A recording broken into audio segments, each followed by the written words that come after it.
50 years ago, when they came to Washington, it was not for an event. It was in the middle of struggles. It was in the middle of battles to break down the walls of apartheid in America. And Dr. King and those that fought with him, they fought and they beat Jim Crow. We come today to not only celebrate and commemorate, but we come as the children of Dr. King to say that we are going to face Jim Crow's children. Because Jim Crow had a son called James Crow Jr., Esquire. He writes voting suppression laws and puts it in language that looks different, but the results are the same.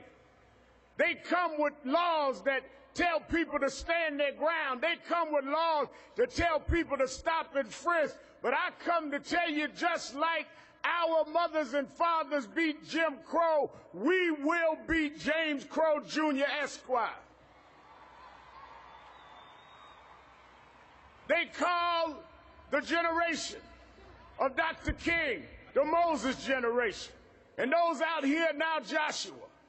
But if Joshua does not fight the fights of Moses, they're not really Joshua. We saw Dr. King and the dream cross the Red Sea of apartheid and segregation. But we have to cross the Jordan of unequal economic parity.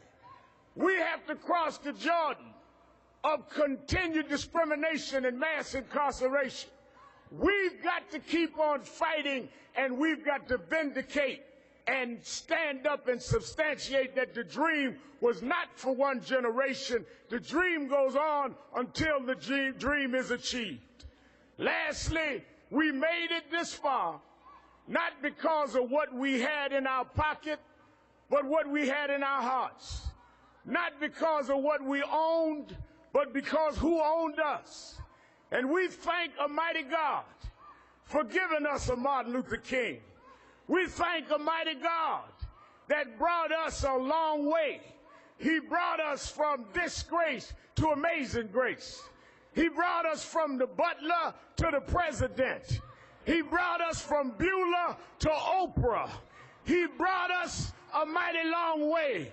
And we thank God for the dream, and we're going to keep on fighting until the dream is a reality. Thank you, and God bless you.